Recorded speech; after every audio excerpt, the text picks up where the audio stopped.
Hello, Renee. Hi, Heather. I'm going to say fucking excited for this conversation because, oh my gosh, how are you feeling about it? I'm feeling really, really great about it. And I've been reflecting about this a lot because we were chatting beforehand and we were having a hard time connecting to have this conversation. And I woke up this morning in the full knowing that today is the day. Isn't that today funny? Is the day. The trusting the process, trusting timing. We can have those desires and we can put those seeds out into the world. And it's just the non-attachment of it will be when it will be. I love it.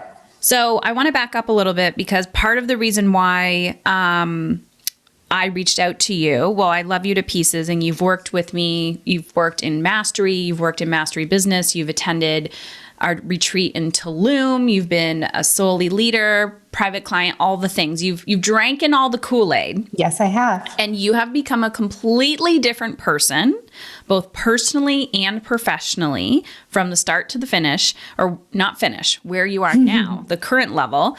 But I wanted to reach out to you and have the conversation about your transformation of identifying as like a woman, a business owner, and then, you know, going through COVID, selling your business, completely up leveling your whole life and moving provinces, and that transition, because I know it was like a shock to your system. So I'm just going to give you the microphone for a minute, let everyone know a little backstory about you, and then we'll keep going.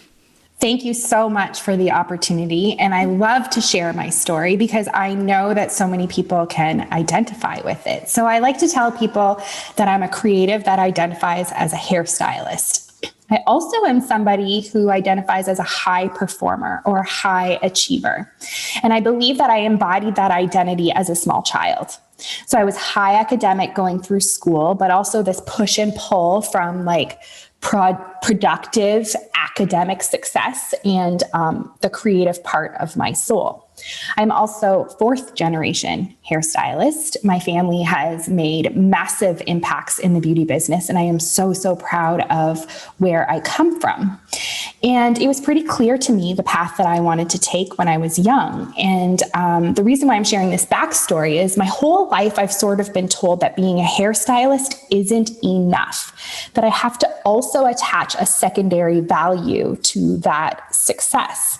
So in my journey as a hairstylist, I organically landed as a salon owner. And now that I've pivoted from that, I can now see that that was sort of fulfilling other people's expectations and desires for me in order for me to be large enough to take up space in the room. My identity as a creative, for some reason, isn't enough for other people. So fast forward 20 years into this career that I've invested in, I now built a beautiful business and a brand that I am epically proud of.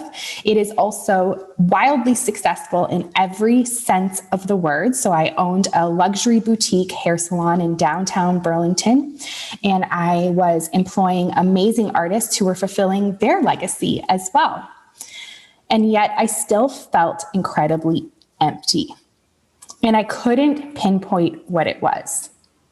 Next thing you know, as my business is quote unquote thriving in the eyes of everyone else, and I know this because every time I would bump into people or rub shoulders with people, that's the narrative they're spilling, right? Oh, it's so great. You've made such an amazing career of being a hairstylist. Oh, my daughter wants to be a hairstylist, and I told her she has to open up a salon. It's like this definition of leveling up for creatives only looks one way. Fast forward 20 years later, I've put all my eggs in that basket and not even noticing that my entire identity is wrapped around this story of success. We then, as a province, my business was in Ontario, Canada, were forced to experience lockdowns where I'm being inundated with messaging that tells me that what I do for a living is unimportant, unessential, and quite frankly, illegal at this point. So that gave me all the ick feelings. That's the best way for me to say it.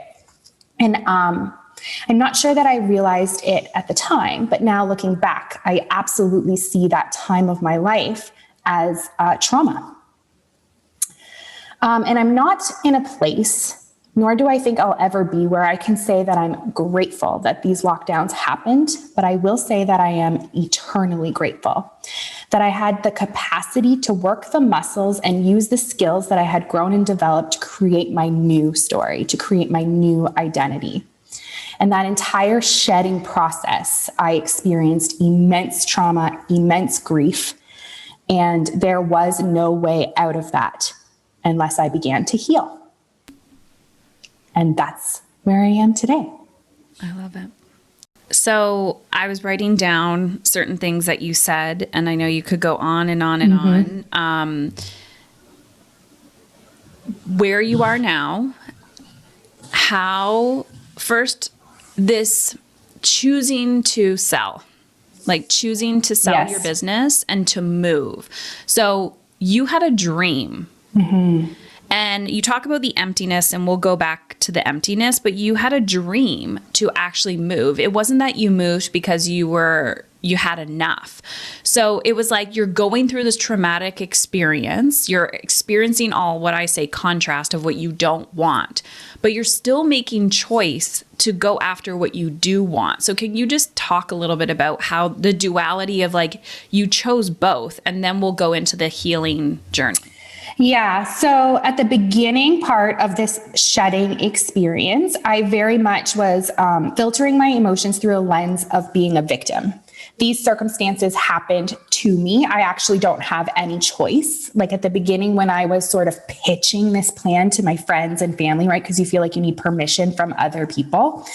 COVID took my business away. That's the story I told myself. COVID took my career that I'd spent 20 years growing and investing. I have no choice but to sell everything and go. It's lose everything or sell everything. Now, when I processed those big emotions through healing, what I can recognize is my subconscious actually wanted these things all along. And I know this because, and you shared with the community that I've been working with you before. And one of the exercises that I told myself to do was to kind of go back to some old journal prompts at the beginning part of our journey. And it's one of your favorite journal prompts. It's wouldn't it be nice if? And I'm not somebody that keeps these things or finds, like I just happened to stumble across an old journal prompt in the middle of my pain. And sorry, I might even get emotional, and I'm not sad. It's just super impactful. I get all the, like my intuition starts to make somersaults. And on the sheet, I wrote, surround myself in nature every day. And it wasn't possible geographically where I was living in order to fully live that. I have on there that I wanted to move to Nova Scotia. I didn't say I wanted to move. It said I wanted to buy a property in Nova Scotia. And this wasn't something that my conscious mind wanted. This was not something I was consciously taking action into doing the steps to get me there. But when I reflect back, it was all of these conscious, teeny tiny little habits that I've developed through personal development. And lockdowns provided an opportunity for me to strip down all of those distractions and no longer ignore that inner voice that was calling me to make this shift and make this change. So that's where it all started. I love it. Yeah. So it's just like that, the beauty and the pain, right? Yes. Where it's like you get so uncomfortable that you can't run away from yourself. You can't run away from your desires. And the situation kind of allowed you, or just showed, like reflected that mirror back on you. Yes. So, okay, fast forward, you sell your business. You now are in Nova Scotia. Yes. And I kept hearing you say, I'm traumatized. I'm traumatized. Like you said that to me for a long time. And that when I reached out to you to have this conversation, I'm like, what happened? Like you are healed. That is no longer your narrative. Like you were just buzzing all the time and you're like, Heather, I'm traumatized. I'm stuck in it. Yes. So go from that moment of like, okay, I've taken the big leap to where you are now? Yeah, I have so much to say about that. The first thing that I feel called to share was that I had to get comfortable with the uncomfortable feeling of sitting with myself. I think this shield of success and productivity and serving others was a distraction to actually listening to my inner voice. So the first thing I needed was to be bored, be bored and strip myself of that. And at the time, it actually felt like I was punishing myself because my need for my craft runs so deep in my soul that when I was denying myself that because I was no longer comfortable with that identity, it felt so uncomfortable that I thought I was making myself more sick. But really, I was just eliminating the distractions and needed to sit with myself. So once I could identify that I had experienced trauma, the next step was healing it. And that was not, and certainly is not, a one and done because stuff still continues to come up. But I do know with absolute certainty that I could have never done it without community. And in my previous life, this is what I call the old identity that I had. Community was something that I resisted so much because in so many other ways that I show up in my life, when I show up in community, I'm a natural leader. People gravitate to me with their needs. And I've never really felt or found a community where I could satiate my true desires. So when I found your community, it was really interesting to decipher the difference between the identities that I was bringing in, sort of like the stories that I was telling myself, and the way that other people see me.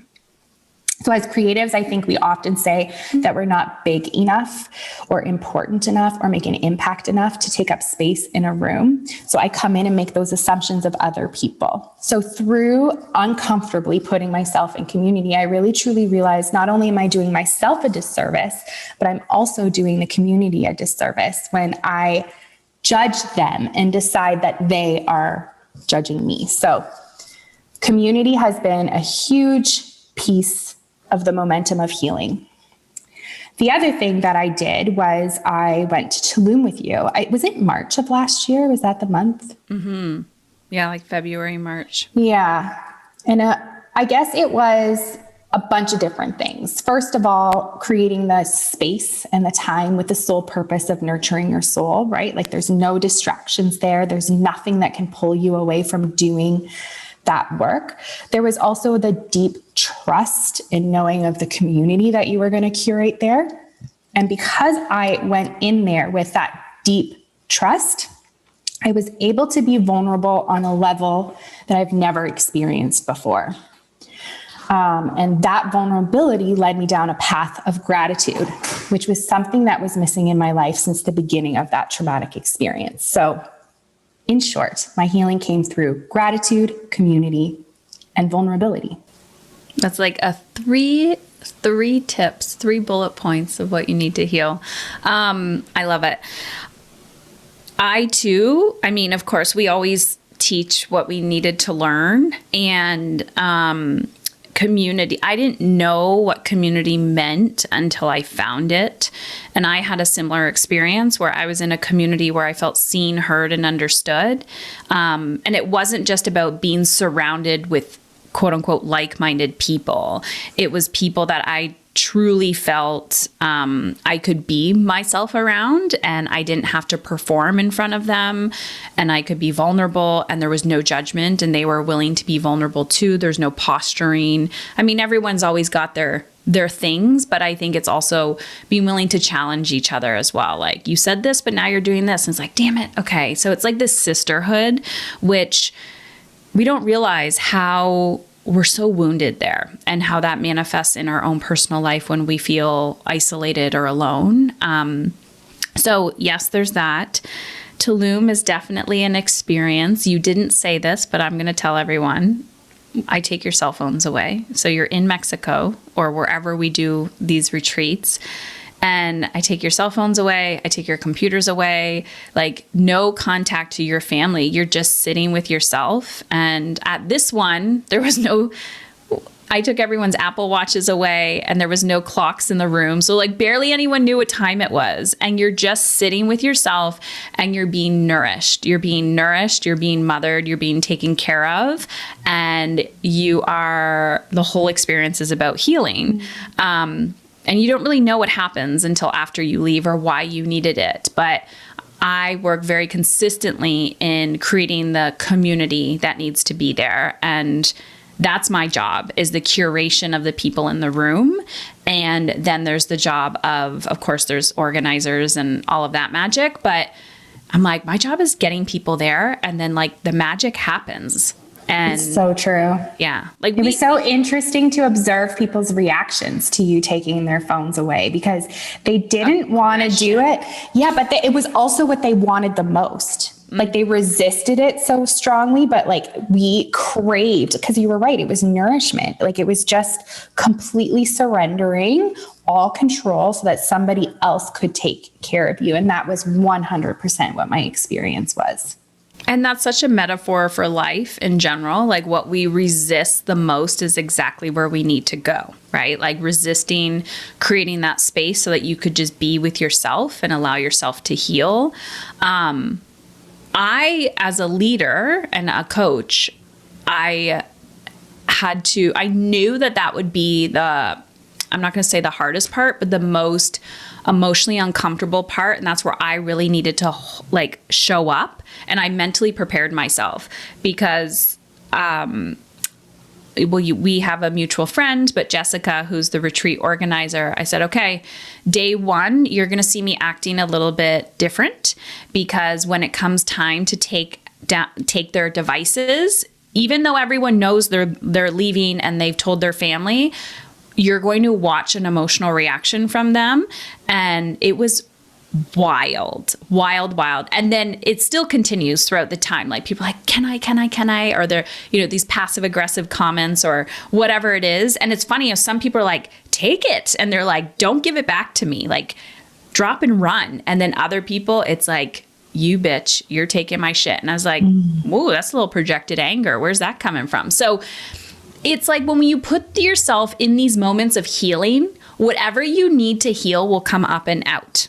You will be triggered. So now let's shift the conversation to the creatives that you support today, because I think people always come to others for what they think they need and what they actually need. So can you talk a little bit about like how you serve others, but from a place of like the symptoms that they're noticing in their work or their businesses, and then what's actually might be going on behind the scenes? I love that. And when you use the word symptom, the first thing that comes to mind for me is as leaders. So creatives that are leaders and provide opportunities for other creatives, let's say. So the best sort of, example of that I can give you is a hair salon, right? So that's what the bulk of my experience is from. So salon owners, let's say, are conditioned to believe that when they split the commission with their employees, so the way that they compensate their employees, that they're taking something away from them.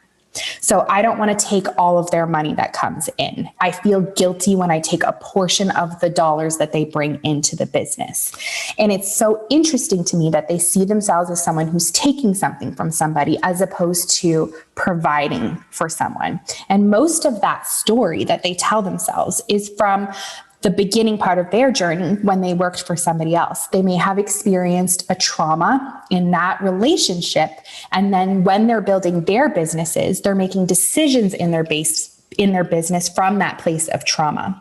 So they don't want to make somebody else feel the way that they felt. So they make decisions that actually negatively impact the bottom line and make it impossible for them to scale because they're so attached to this narrative of their previous experience. So when I find if I can identify what those traumas are and help people heal from them, then they can carve a path forward, building businesses that serve them free of guilt. I love that. I want to say, how do you get there? Great question. So the reason why I say that is because a lot of people say, what's the strategy? Like, Tell me the strategy. Tell me how to get there, the step by step. Like, I'm willing to do the work, Renee. Like, I'm an action taker. I'm going to show up, but just tell me what I need to do. I love this question. So when I work with someone one-on-one, they usually have an idea of what they need before they come in. And that idea is sort of this big, epic elephant in the room. And as an outside person looking in, I'm like, this feels like you're explaining this problem that you have as if it's like this big problem, when the solution to that problem is very small, very basic. It's all of the other shit that comes up when they try to push through that problem. So the first thing I do is, what would make this experience priceless for you? Then I kind of find out what that elephant in the room is that's preventing them from taking the right actions to actually move the needle in the direction that they're resisting. So oftentimes... Can you just quickly... You might have just about to answer this. I was going to say, give me an example of elephants in the room. Perfect example is someone who's having money problems in their business, and they actually think they need systems to fix those money problems, when actually it's the beliefs around money that is their problem. So I will make it very easy for them. I'll give you the tangible systems that you're asking for. Okay, we're going to get that done and over with. Now that distraction is gone, and we have to deal with the real stuff that is popping up for them. And usually it's nothing. It has nothing to do with what brought them to me in the first place. Mm-hmm. Okay, so now that, we've worked together long enough to know that it's not really money. Money is a representation. And I've noticed in my work and my own personal life, when I started this work, it was relational. It was this parenting thing of like, how do I get my child to listen to me? And then it became this time issue of like, I don't have enough time. And then I started working with women in their business, and they're like, I need more clients, or whatever it was. But I'm like, what is it? It's like, well, it's money. And what do you think it all comes down to? Because I'm sure it's aligned with what I said. Mm-hmm. It absolutely is, because it's aligned with associating time and time and money as the same thing, as opposed to the value or the impact. So when you measure what you are worth to somebody else based on the time that you put into something, there's no way out of that circling the drain. You're never going to be able to scale. You're never going to be able to level up, and you're never truly going to be able to serve who you're trying to serve, because you think that all you have to do is put more energy into something, when really we just need to be focused on impact and value. Mm-hmm. So, which comes down to valuing yourself. Yes.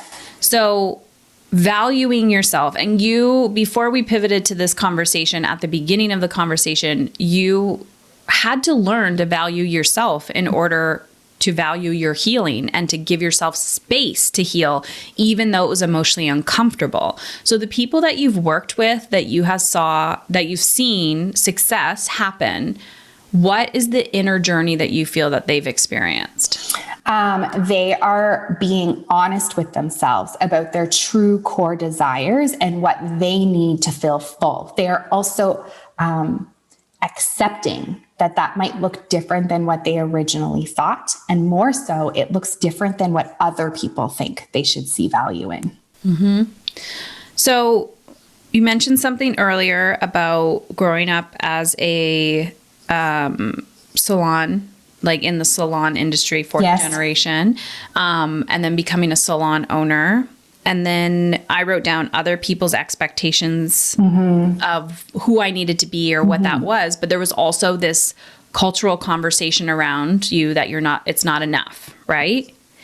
And here you are feeling empty because I wrote that down. You felt empty inside when you did what you thought you were supposed to do.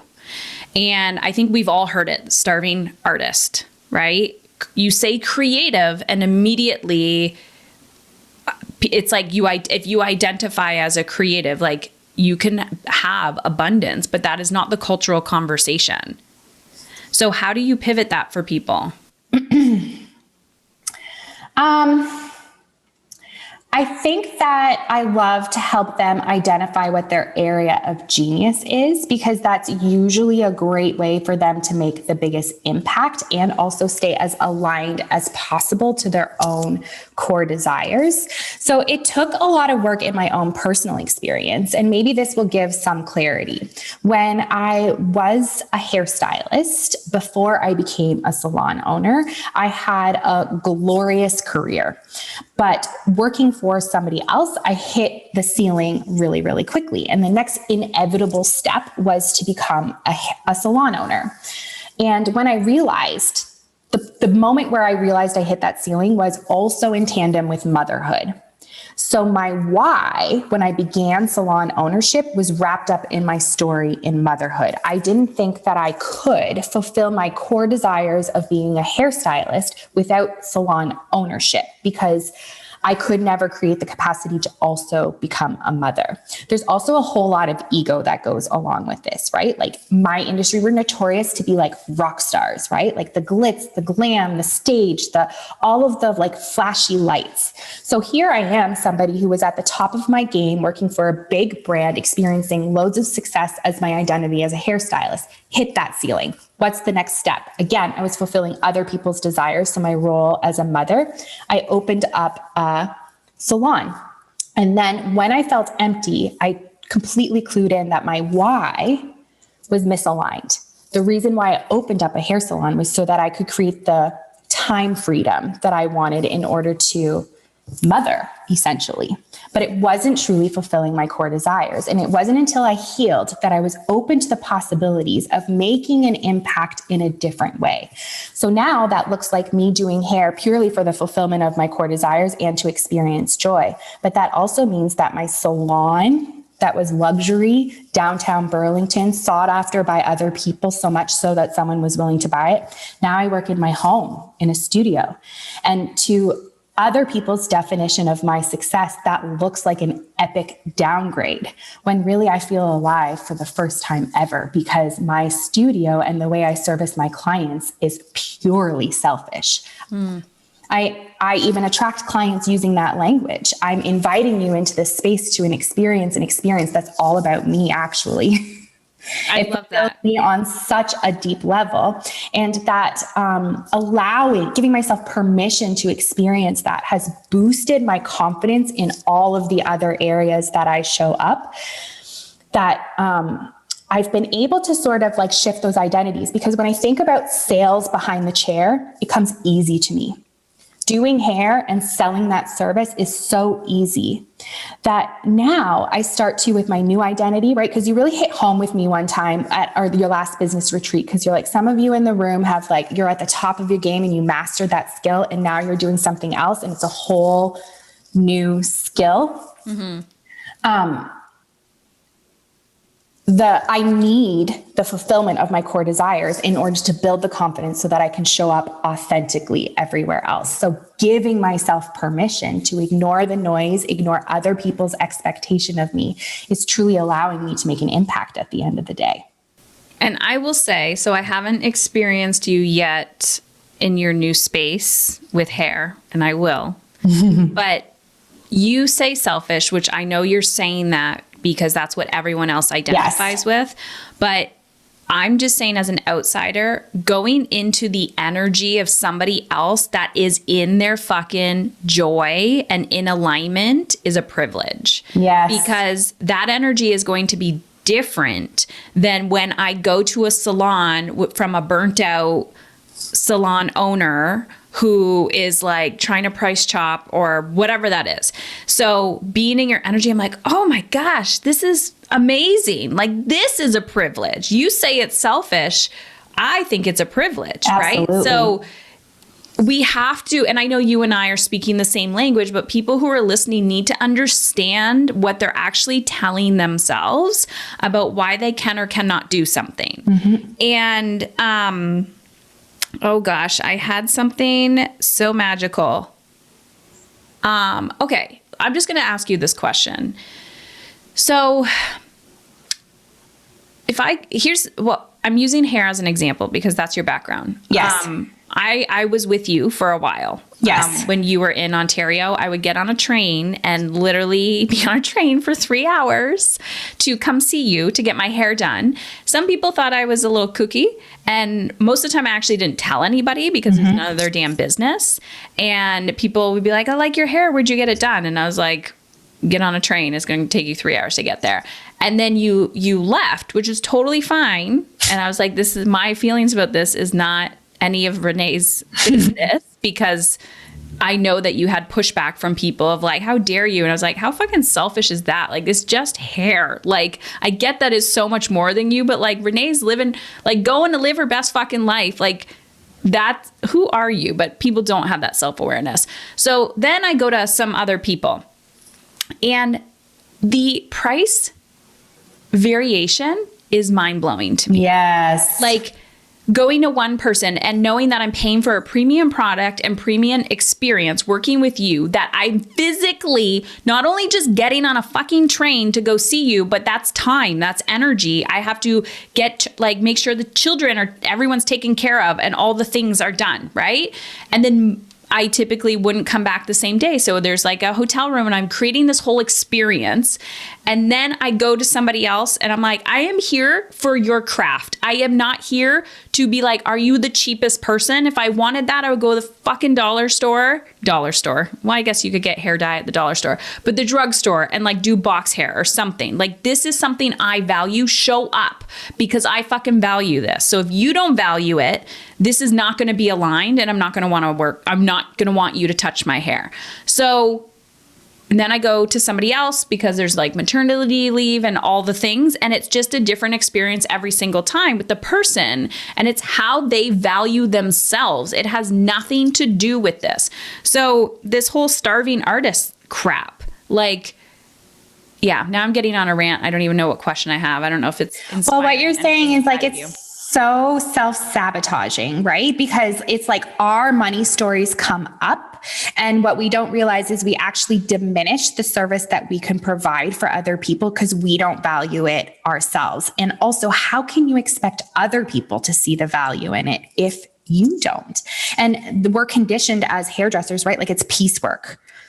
This is worth this much.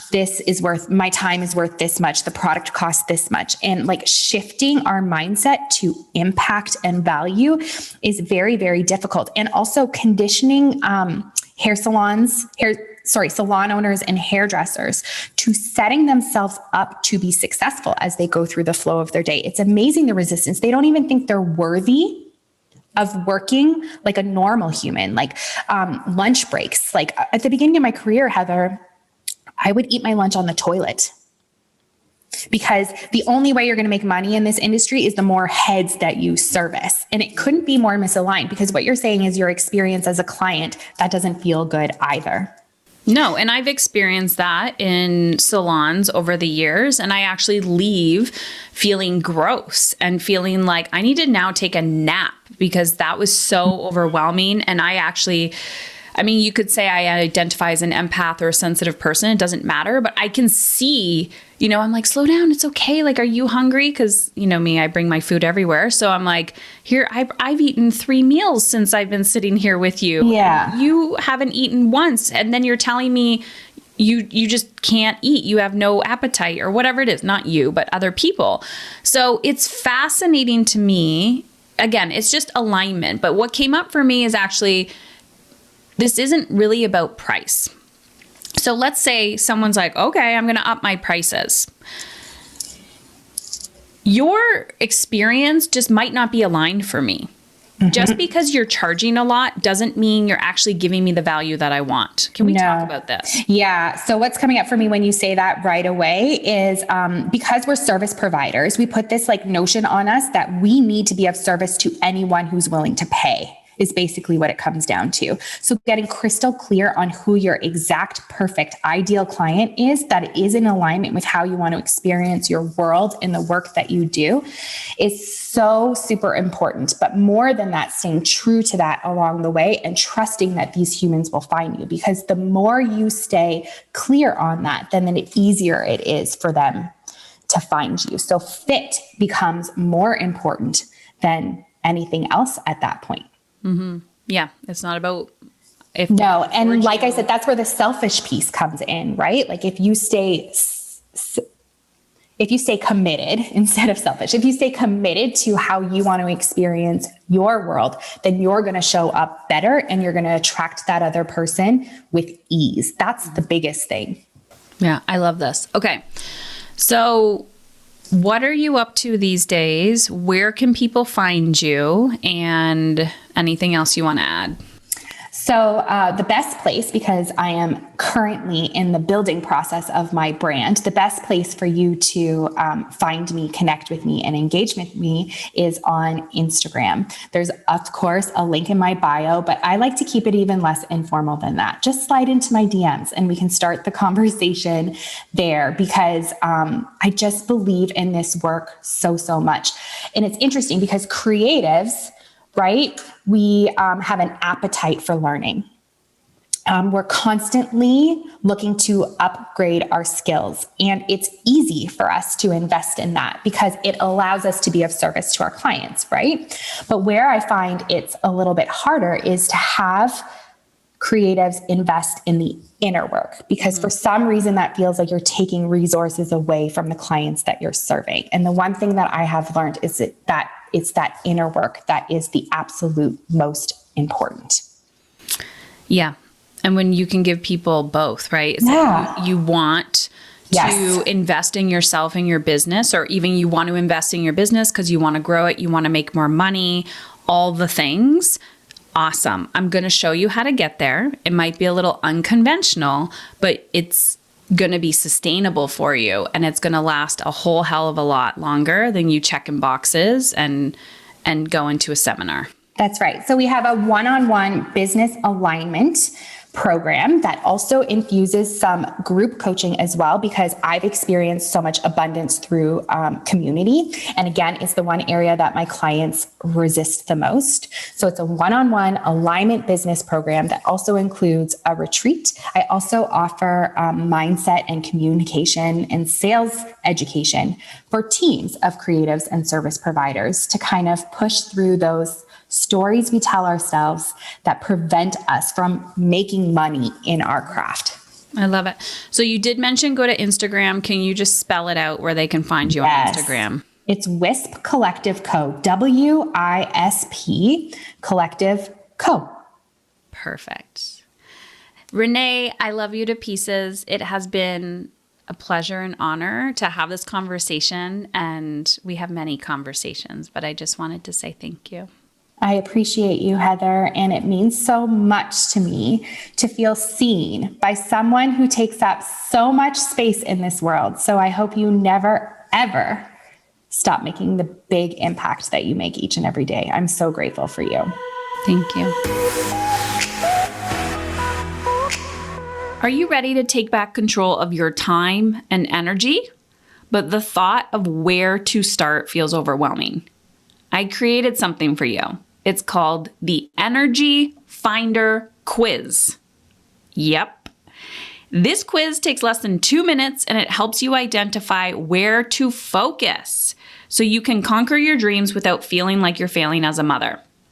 After coaching hundreds of women, helping them reverse engineer how they want to feel in their personal and professional lives, I started to notice 4 hidden skills that women must master in order to create the work-life balance that they crave. So head on over to Heather Chauvin, CHAUVIN.com/life quiz. heatherchauvin.com/life, LIFE quiz, QUIZ, and get started. I even give you specific podcast episodes to listen to based on your Energy Finder quiz results. The goal is to show you where to focus so you can regain your time and energy and become the woman you deeply know you are capable of becoming. heatherchauvin.com/life quiz.